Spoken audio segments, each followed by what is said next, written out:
The superglue fumes burned through Emma Wallace's nostrils as she realized her entire body was bonded to the wooden chair trapped in front of 800 students while Coach Bradley's hands moved where they shouldn't. What started as harmless hazing at Westfield Academy had spiraled into something so vile that even the security cameras would mysteriously malfunction that day. But Emma had one advantage nobody knew about: the live stream app already recording everything from her hidden phone, broadcasting to 30,000 viewers who were about to witness the most shocking takedown in American high school history. Before we dive into Emma's story, I want to take just a moment to connect with you.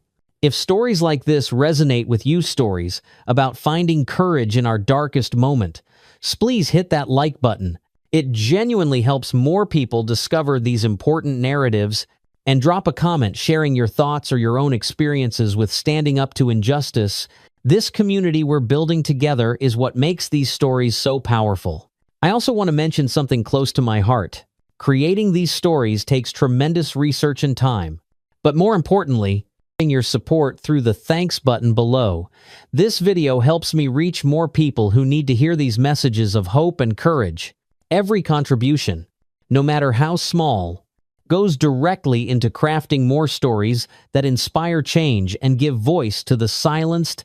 If Emma's journey moves you, if you believe in the power of storytelling to transform lives, consider showing that support. Together, we're not just sharing stories, we're building a movement of awareness and empowerment. Emma Wallace had always been the invisible one, the kind of girl who ate lunch in the library and wore oversized hoodies to disappear into the background. At 17, she'd mastered the art of being unseen at Westfield Academy, the prestigious private school where her scholarship barely covered tuition, let alone the designer uniforms everyone else wore.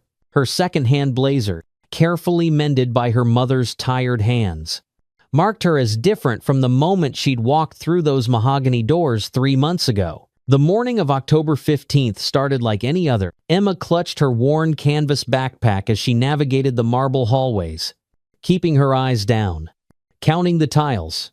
47 steps from the main entrance to her locker. She'd memorized every route that avoided the spots where the elite students gathered, the alcove near the trophy cases where the lacrosse team held court, the atrium where the debate team plotted their social climbing, the corner by the vending machines where the drama club practiced their cruelty on real targets. But today, something felt different. The whispers followed her more closely. Phones lifted as she passed, smirks spreading like wildfire across perfectly glossed lips. "There she is," someone hissed. "Scholarship girl." Emma's stomach churned, but she kept walking. 3 more weeks until semester break. 3 more weeks until she could breathe again. Coach Derek Bradley stood at the intersection of the main hallway, his 6'4" frame blocking her usual route to AP Chemistry. At 38, he was Westfield's golden boy, former NFL prospect whose knee injury had redirected him to shaping young minds, or so the school brochure claimed. Parents loved him. The board of trustees worshipped him. His win record for the varsity football team had brought in $2 million in alumni donations last year alone. "Emma," he called out, his voice carrying that particular tone that made her skin crawl. "My office." Now, she froze. In 3 months at Westfield, she'd managed to avoid any direct interaction with him. Despite his increasing attempts to corner her, other girls had warned her in whispered bathroom conversations, never be alone with Coach Bradley, never accept his offers for extra credit or special training, never trust that all-American smile that graced every school publication. "I have chemistry," Emma said quietly, not meeting his eyes. "I've already spoken to Dr. Andevins. Patterson, you're excused." His hand landed on her shoulder, heavy and possessive. "We need to discuss your participation in school activities."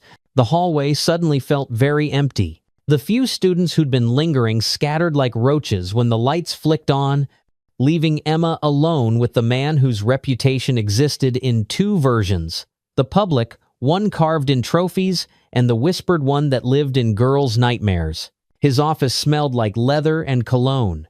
The walls lined with photos of championship teams and a disturbing number of pictures featuring female students in athletic wear.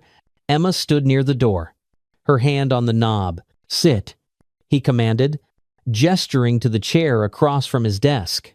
"I'd prefer to stand." His jaw tightened. "I said sit." The authority in his voice was absolute, the kind that had made him successful at breaking down defensive lines. Apparently, teenage girls' boundaries. Emma's legs betrayed her, carrying her to the chair even as every instinct screamed to run.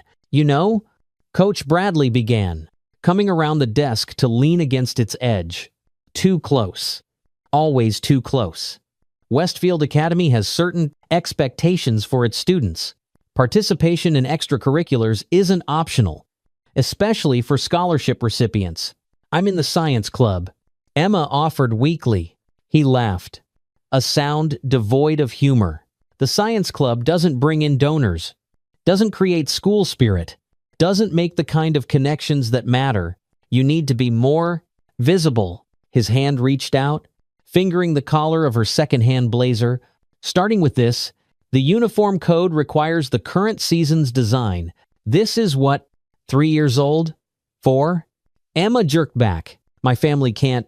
"I could help with that," he interrupted, his voice dropping to what he probably thought was seductive. "Private donors often contribute to special cases.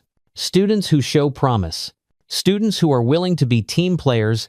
The implication hung in the air like smoke from a fire that had been burning long before Emma arrived at Westfield. She thought of the other scholarship girls who'd suddenly transferred mid-semester, of the way certain female athletes flinched when Coach Bradley's name was mentioned, of the carefully worded warnings passed down like survival guides. "I need to go," Emma said, standing abruptly. His hand shot out, gripping her wrist. "We're not done here." "Yes, we are."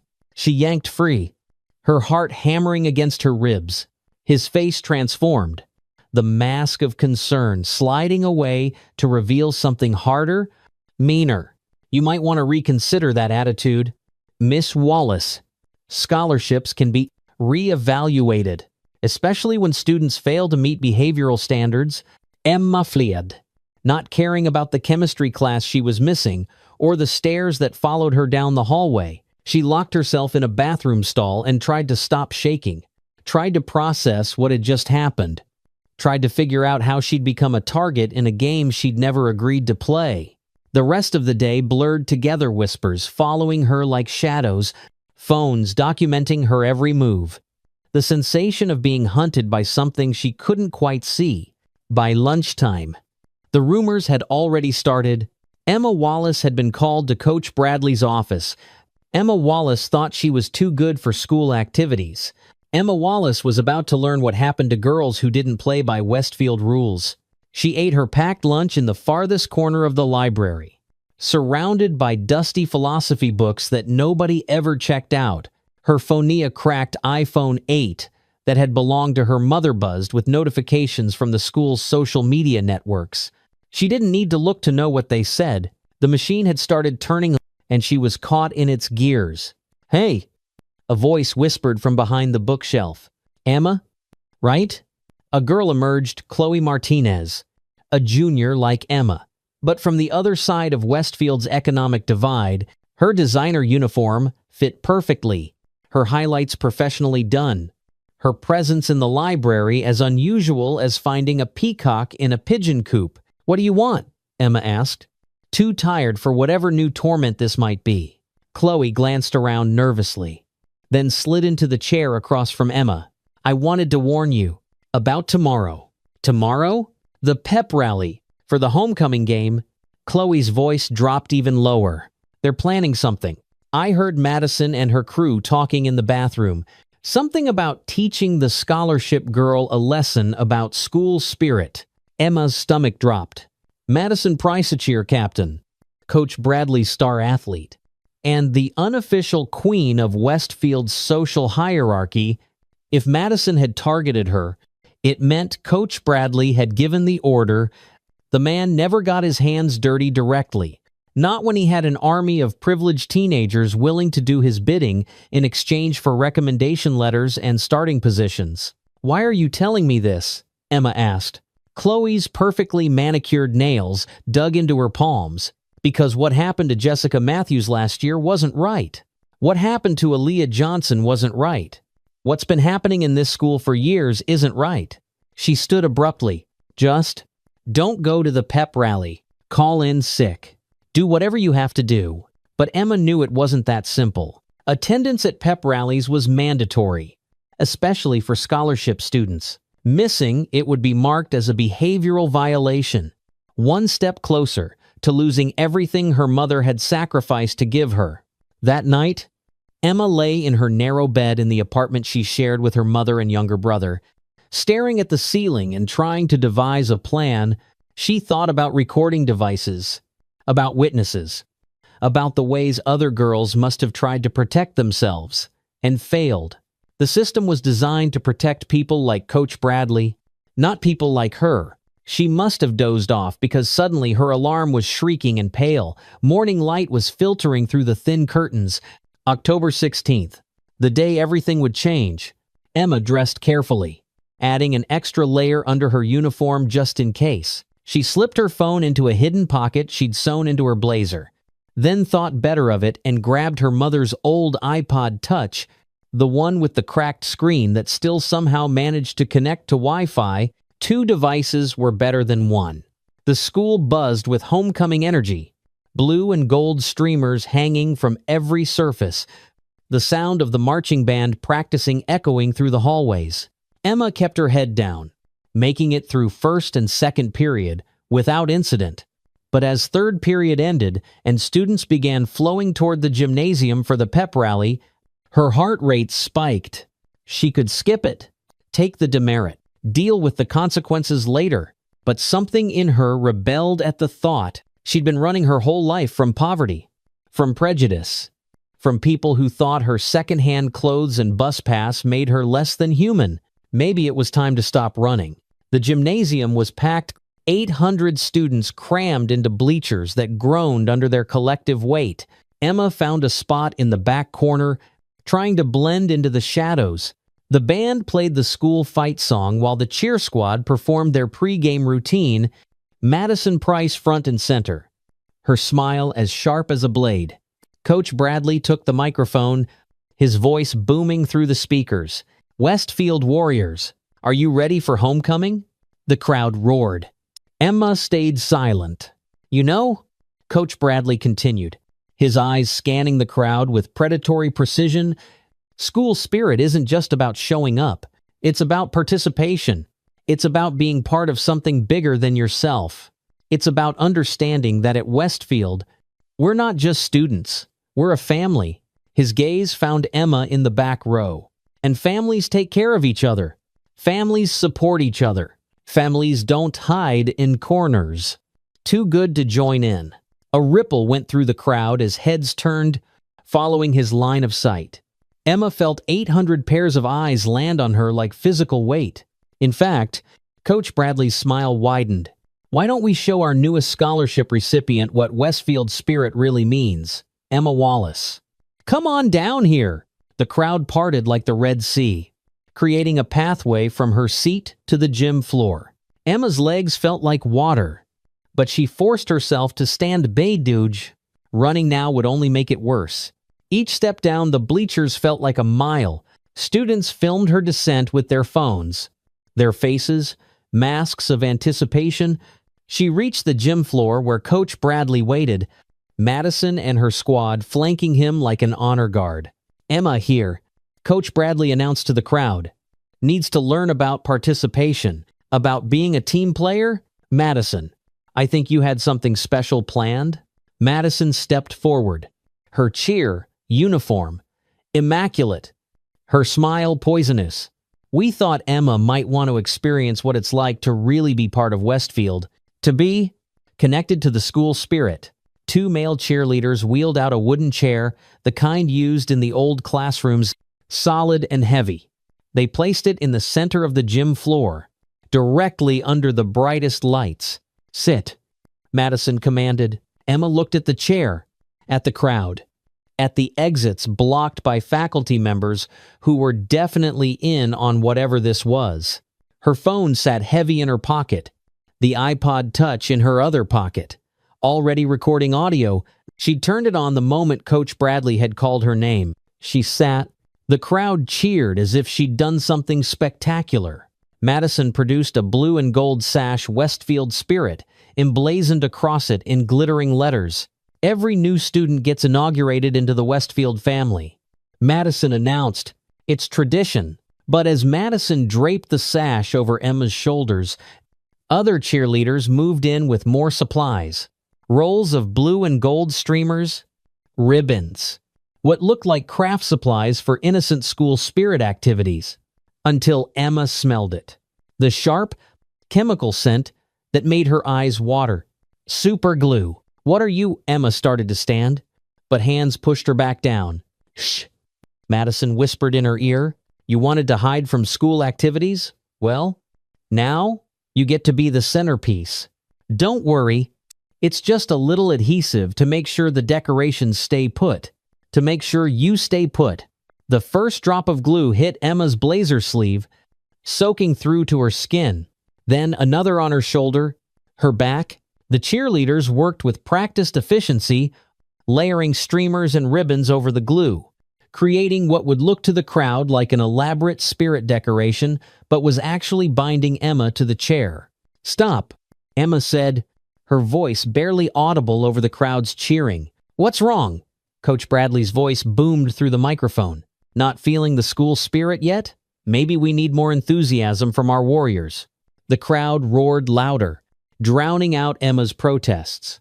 She tried to move, but the glue was already hardening, fusing the fabric of her uniform to the wooden chair. The streamers wrapped around her arms, her torso, her legs, each one sealed with more adhesive. Panic clawed at her throat. This wasn't hazing. This was assault.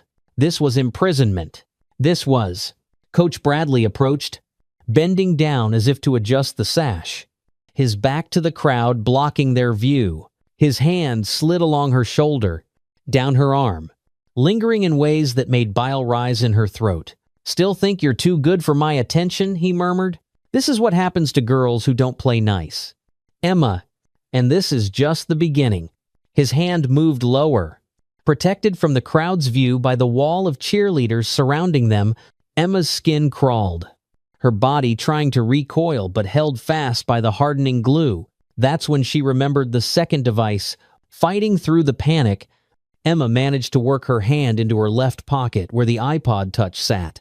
Her fingers, still free below the wrist, found the screen, swiped to the camera app she'd preset to live stream. One tap was all it took.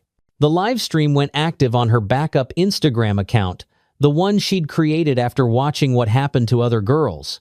The one followed by feminist bloggers and education activists she'd connected with online. The notification would go out to 30,000 followers, live from Westfield Academy.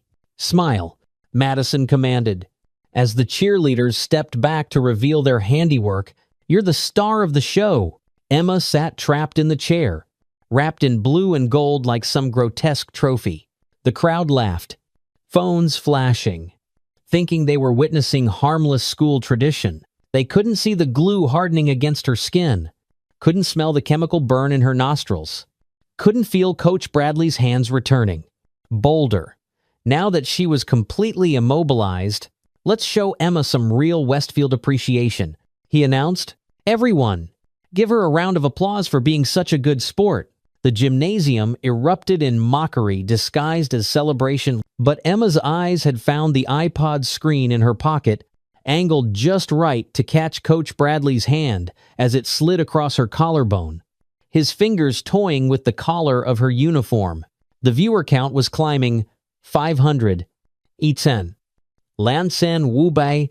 "You know," Coach Bradley continued, his voice syrupy with false concern, "I think our decoration needs some adjustments. Madison, why don't you and the squad take 5? I'll make sure our centerpiece is properly displayed." The cheerleaders dispersed, leaving Emma alone with him in the center of the gym. 800 students watching what they thought was just another humiliation ritual. They couldn't see his hand disappearing behind the streamers. They couldn't hear his breathing change.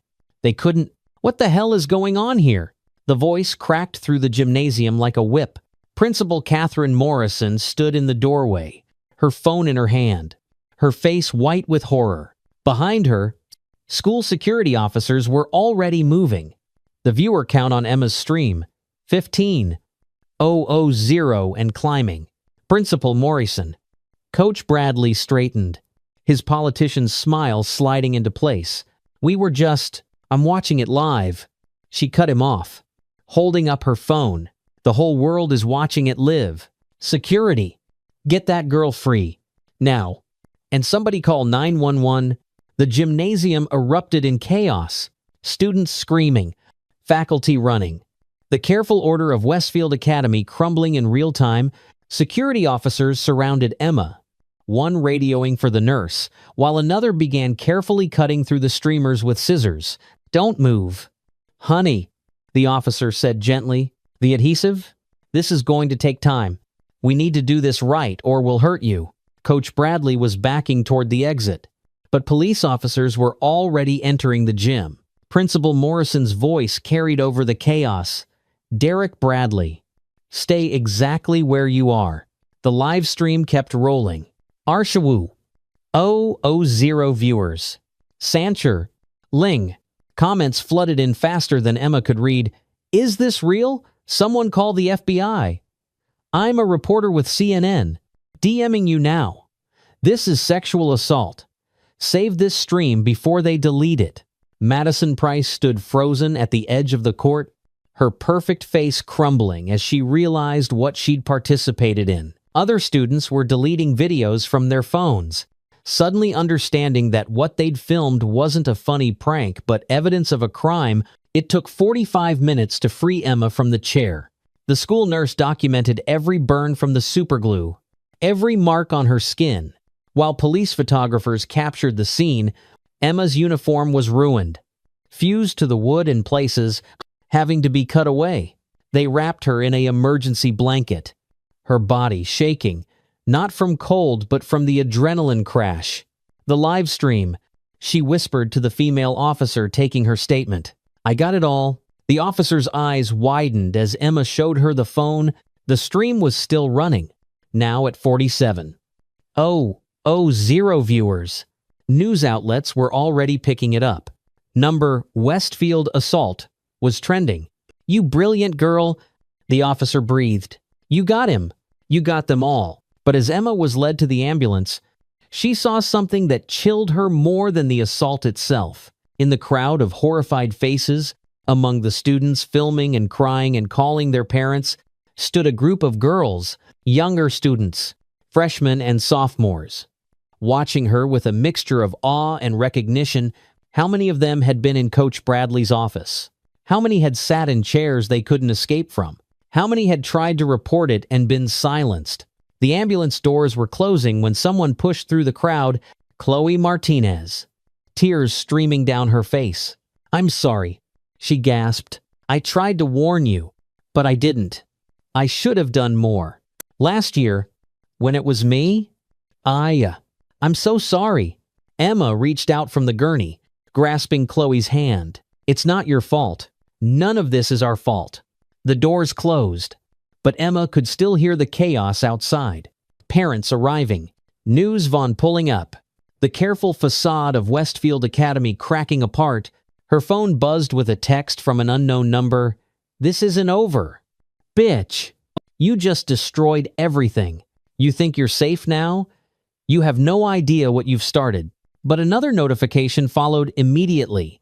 A message from a verified reporter at the Washington Post, then the New York Times, then 60 other news outlets. Then a notification that her live stream had hit 100,000 viewers.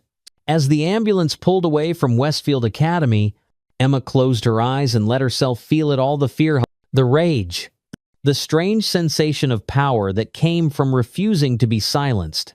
She'd been glued to a chair, trapped and humiliated. assaulted in front of her entire school. But she'd torn free. And now the whole world was watching what crawled out from under Westfield Academy's polished surface. The live stream kept running, the viewer count climbing past 150.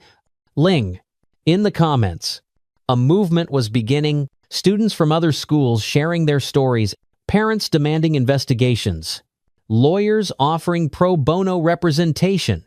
Emma had thought she was alone. She was wrong. And this was just the beginning. The emergency room at Mercy General Hospital smelled like antiseptic and fear. Emma lay on the examination table while Dr. Sarah Chen carefully applied solvent to the superglue burns. Each touch, sending fire across her skin.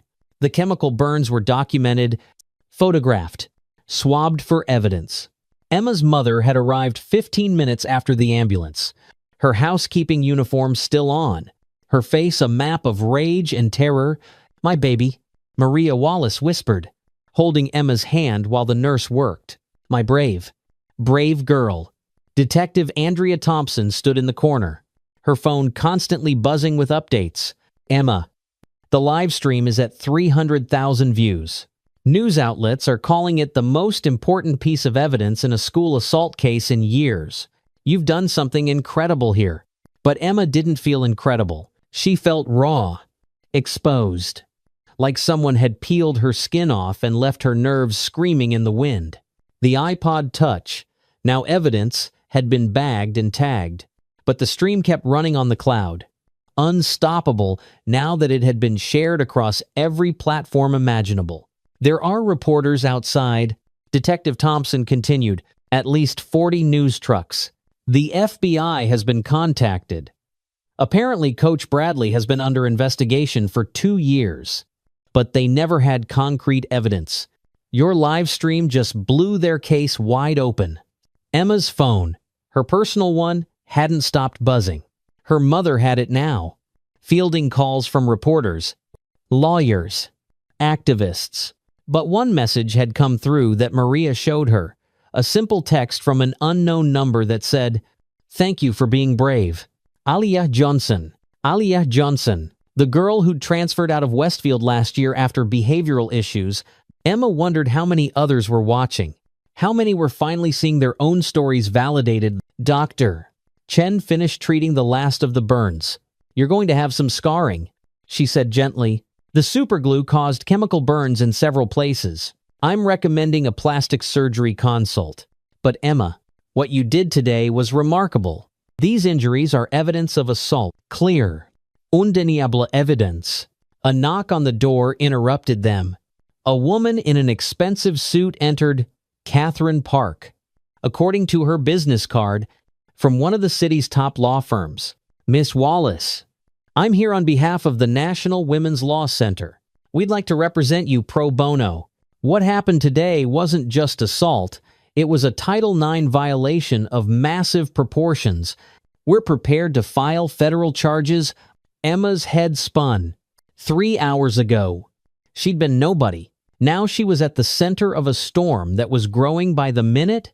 "I need to think," Emma said weakly. "Of course. But Emma, you should know, 17 other girls have already come forward. Former Westfield students who want to add their testimonies to your case. Coach Bradley has allegedly been doing this for years, using the students to trap and humiliate anyone who rejected his advances. You've given them the courage to speak. 17 others. The number hit Emma like a physical blow. Outside Mercy General, the media circus had grown to epic proportions. Emma watched from her hospital room window as news anchors broadcast live, their reports interspersed with clips from her live stream. Social media had exploded. Westfield assault was the top trending topic globally, with celebrities, politicians, and activists weighing in. But it was the students that moved Emma most. Videos were popping up from Westfield Academy, showing what was happening in real time. Students staging walkouts, parents storming the administration building, the football team, Coach Bradley's own players, standing in the hallway with signs reading, "We stand with Emma," and "Real men don't assault." Madison Price had posted a tearful video confession admitting that Coach Bradley had been grooming his female athletes for years, using them to punish girls who refused him. "I'm so sorry," she sobbed into the camera. "I was 15 when he started telling me I was special, that I needed to prove my loyalty to the team. I didn't realize. I'm so sorry." Emma. By evening, the state attorney general had announced a full investigation into Westfield Academy. Coach Bradley had been arrested on multiple charges, including sexual assault, false imprisonment, and conspiracy. 3 administrators who had covered for him were also in custody. The entire school board had called an emergency meeting that was being broadcast live on local news. Emma watched it all from her hospital bed, feeling disconnected from her own story. Her body ached, her skin burned where the glue had been removed, but something else was happening inside her, a transformation she hadn't expected. "I want to speak," she told her mother suddenly. "To the media? To everyone?" Maria Wallace squeezed her daughter's hand. "Are you sure?" "Maya?" They silenced 17 other girls. "Maybe more. Someone needs to speak for them." Catherine Park arranged it quickly. A single camera, a reporter from NBC News, a controlled environment in a hospital conference room. Emma wore a hospital gown and the blanket they'd given her, her burns visible, her face pale but determined. 2 hours ago, I was superglued to a chair in front of my entire school. Emma began, her voice steady despite the tremor in her hands. "Coach Bradley thought he could touch me because I was a scholarship student, because I was nobody, because he'd done it before and gotten away with it." She looked directly into the camera. "But I'm not nobody. None of us are nobody. And today, we proved that even the most powerful predator can be brought down by one girl with a phone and the courage to hit record." The interview aired within the hour. By then, the live stream had hit 1 million views. The FBI had taken over the investigation. 3 more states had announced they were reviewing complaints against coaches in their school systems. But the real revolution was happening at Westfield Academy itself. Students had occupied the main building, demanding the resignation of every administrator who had enabled Coach Bradley. Parents were pulling their donations until systemic changes were implemented. The football team had announced they would refuse to play until justice was served. Jake Morrison, the team captain, and a kid who'd been raised on Coach Bradley's philosophy, stood at a makeshift podium in the occupied building. "We failed, Emma Wallace," he said, his voice breaking. "We stood by while our coach hurt people. We participated in a culture that made this possible. That ends today." Behind him, the entire varsity squad stood in solidarity. Several were crying. These were boys who'd been taught that power meant domination, that strength meant silence. Now they were learning different lessons. Emma was released from the hospital at 10 p.m., exiting through a side entrance to avoid the media crowd. But someone was waiting for her anyway, Chloe Martinez, holding a worn teddy bear. "This was mine," Chloe said, offering the bear to Emma. "When it happened to me, I held on to this. I thought you might need something to hold on to too." Emma took the bear, tears finally coming. Why didn't anyone stop him? "Because the system was designed to protect him," Chloe said. "But you just redesigned the system." The next 3 days blurred together in a haze of legal meetings, medical appointments, and media appearances. Emma's story had gone global. The BBC, Al Jazeera, news outlets from Japan to Brazil were covering it. The live stream had been saved and reshared millions of times, becoming a rallying cry for student activists worldwide. But the most powerful moment came when Emma returned to Westfield Academy for the first time. She hadn't planned to go back so soon. But when she heard about the assembly being held, a mandatory gathering where the interim administration would address the crisis, she knew she had to be there. Walking through those mahogany doors felt different now. Students parted as she passed, some applauding, others crying, many reaching out to touch her arm in solidarity.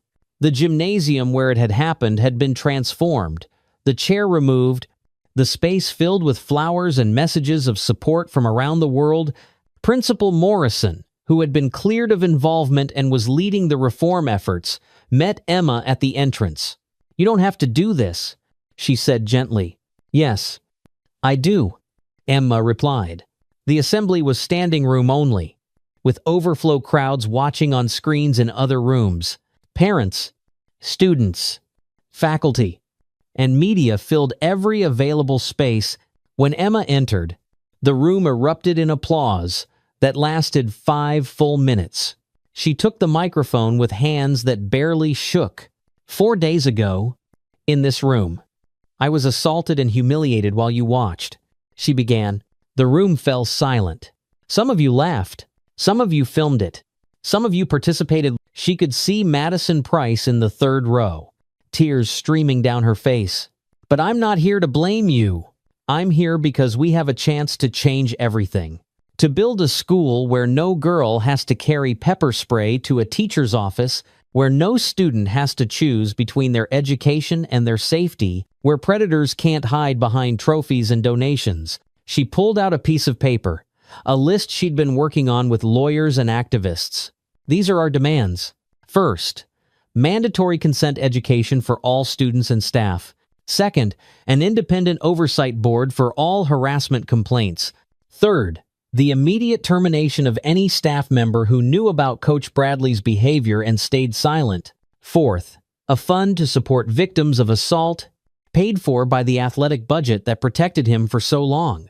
The crowd was on its feet before she finished, students chanting, "We stand with Emma," parents nodding approval, even teachers joining in. But Emma wasn't done. "And I have something to say to the 17 girls who came forward, and to all the others who are still silent. You are not alone. You were never alone. And you will never be alone again." The assembly ended with the entire school taking a pledge, written by students overnight, to create a culture of consent, respect, and protection. It wasn't perfect. It wouldn't fix everything overnight, but it was a start. Over the following weeks, the changes came fast and hard. Coach Bradley was denied bail after more victims came forward, the total eventually reaching 31 girls over 8 years. He faced over 200 years in prison. The administrators who had protected him were charged as accessories.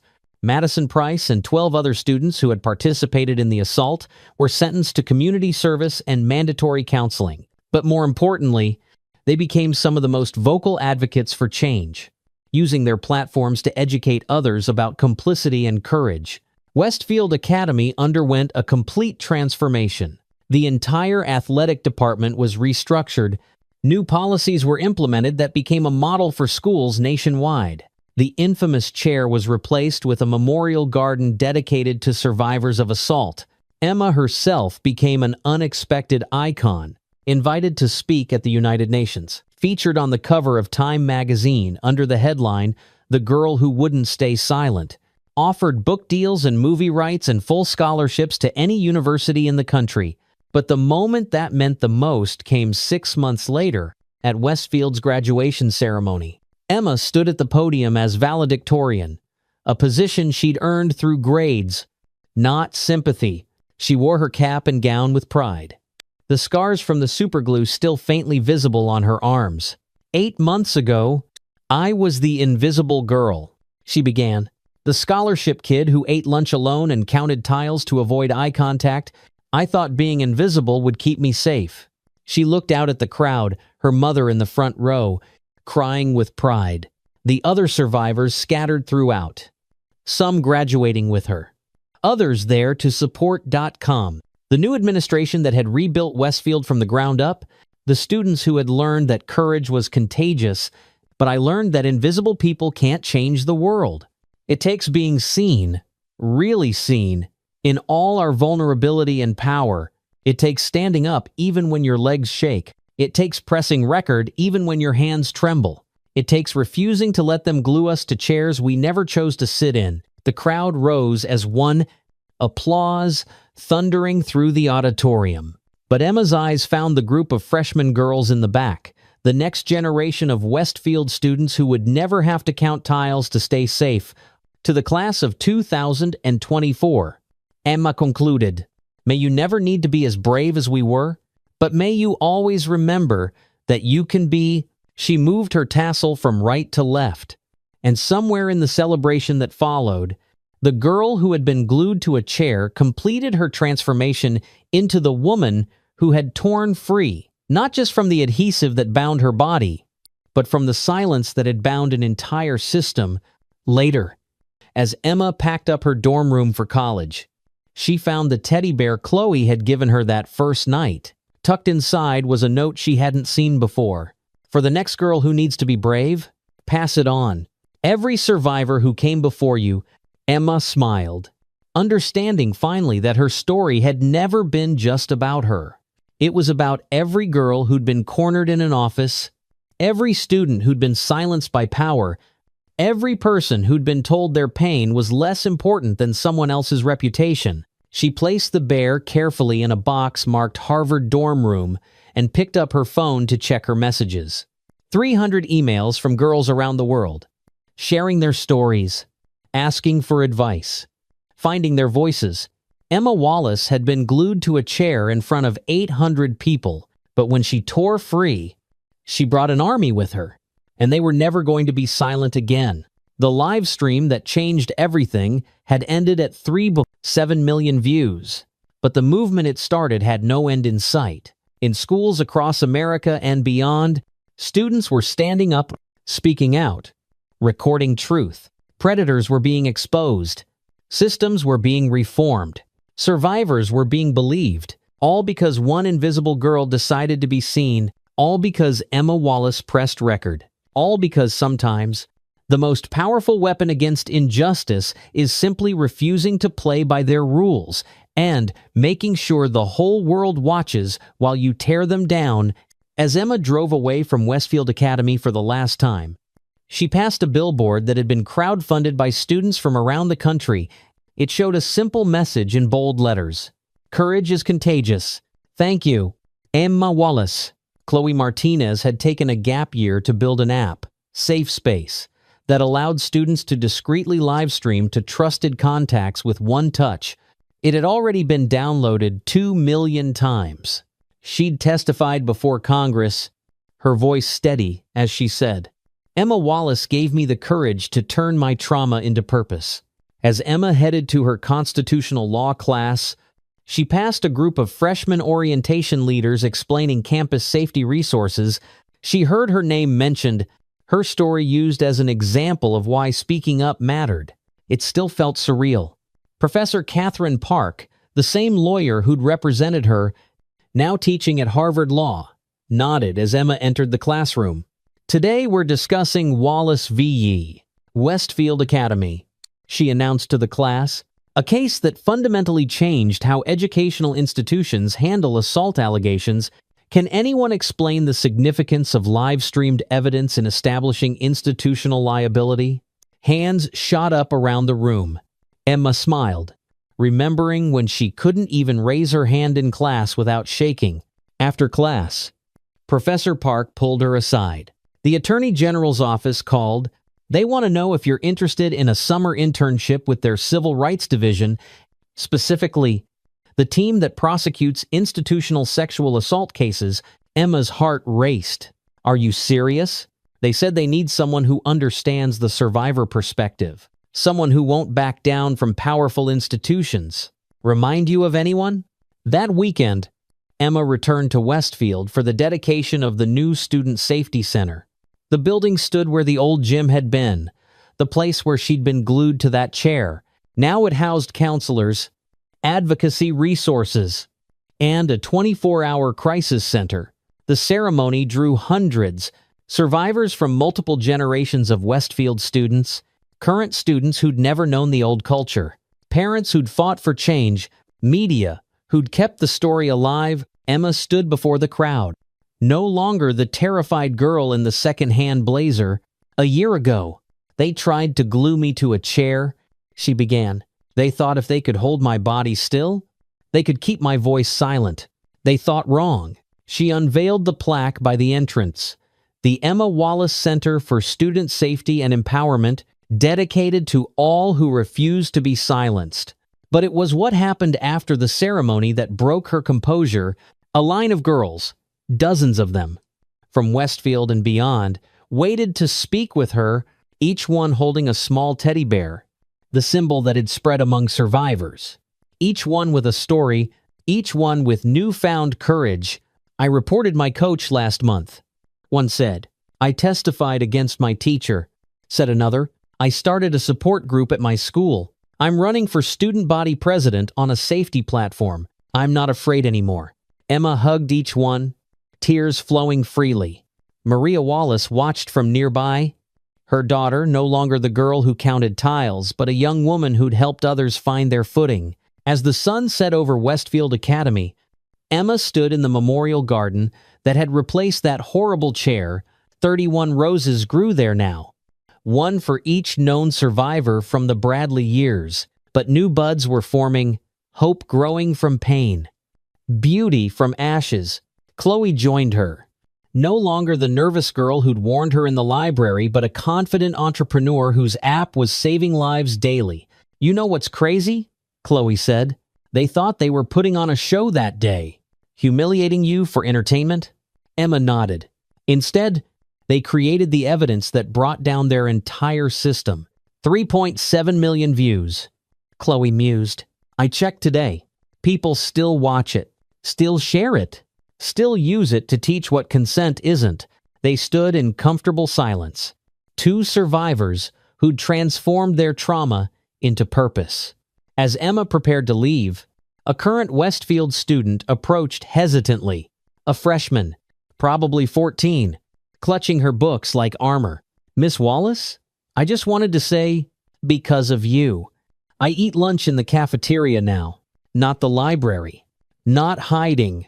Just eating lunch like a normal person. It was such a small thing, such a massive thing. That's all I ever wanted to." Emma told her, "to just be a normal person." Safely, the girl smiled and hurried off to join her friends. Emma watched her go, remembering her own lonely lunches among dusty philosophy books. Her phone buzzed one last time. A CNN alert. Federal investigation reveals nationwide pattern of institutional assault cover-ups. Attorney General credits Emma Wallace case as catalyst for sweeping reforms. Emma turned off her phone and walked toward her rental car. Tomorrow she had a torts exam. Next week, meetings about the documentary. Next month, a testimony before another state legislature considering the Emma Wallace Protocol. But tonight, she was just a college student heading back to campus. A survivor who'd refused to stay silent. A girl who'd been glued to a chair and torn free, bringing a revolution with her. The scars on her arms had faded but never fully disappeared. She didn't want them to. They were proof of what she'd survived. Evidence of what she'd overcome. Reminders of why she fought. As she drove away from Westfield one more time, Emma allowed herself a moment of quiet pride. She'd done more than survive. She'd ensured that the next girl wouldn't have to be as brave. And that was worth every second of pain. Every moment of fear, every scar that caught the light. Emma Wallace had torn free, and she'd made sure the door stayed open behind her.